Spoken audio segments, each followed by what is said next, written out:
Hello, everyone. Great to see you again. Sorry I can't be with you live. Today is my birthday, so I'm having a long weekend away in London.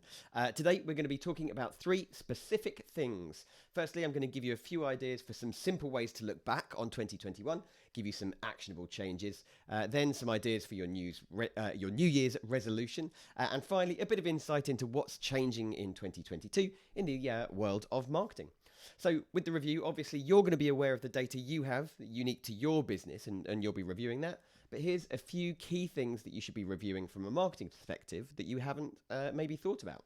First up, grab an incognito window and Google yourself. If you don't know how to do that, just grab a friend's phone or computer that hasn't been to your website before and Google yourself there.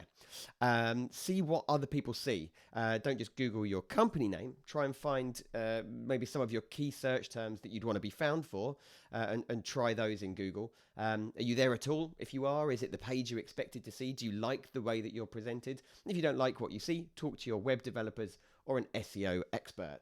Whilst you're there, check that your Google My Business is up to date at the same time. Next up, social blogs, e-shots. Take a look and see which of these very measurable marketing efforts worked the best throughout the year. Get yourself some learning. You might notice, for example, that with your social, that people responded better to your lighter touch marketing messages. Or maybe they did. Maybe they loved the sales messages. Maybe they love it when you go behind the scenes, talk about your staff. Figure out those trends, make a note and double down on them in 2022. Pareto, one of my favorites. Not so much marketing, but useful to know. Are you putting the right effort into each client, matching their value? The top visual here.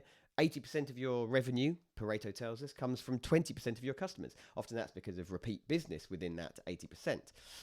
But most likely, the bottom visual here, you're putting 80% of your time into getting that 20% of new customers, or 20% of your time on awkward, needy customers that just use up loads of time. Can you address this?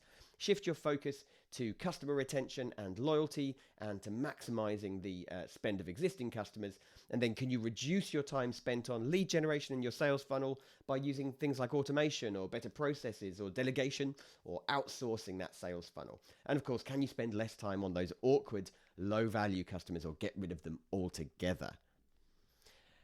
Next up, are you doing the new basics? So as digital marketing activities become established, they also become expected. They become part of the basics. So social media now is just expected as much as doing your tax return is. So the new basics that have appeared over the last few years, in my opinion, are content marketing. So that's your blogging, creating resources or guides, writing articles for LinkedIn, making videos or going live. The popularity of video increases year in, year out. If you're not doing it already, find a way to do it or delegate it to someone that does want to get on camera. And finally, UGC, user-generated content, encouraging your customers to post about your business or your products. It doesn't work for everyone, of course. Maybe an accountant's going to struggle with something like that. But if you have a product or a real-world service like hairdressing, car washing, maybe a gym, then this should be you. Get your customers working for you. So bye-bye 2021. Some New Year's resolutions. Just a few ideas for resolutions you could make in 2022 to help you grow or enhance your marketing efforts. First up, we've talked before about the marketing mix and how important it is to use a variety of touch points on your customer's journey. I like to think about it as a spider's web with each string representing a different touch point or channel. So maybe you've got your Facebook, your Twitter, your email marketing, your events. Have a look at what you're already doing and see if there's an obvious gap. Maybe you want to just try another social media channel, TikTok. Maybe you want to try something a bit more sales driven, like starting off some SEO or getting involved with pay-per-click. Get those new threads on your web. So standing out in 2022, in a country where we're shown somewhere between 6 and 10,000 adverts per day. Yes, per day, 6 to 10,000 adverts for a normal working human on a computer. It's more important than ever to stand out. The best ways to do it when thinking about your brand and your digital presence, in my opinion, is be controversial and challenging, especially if that really suits you.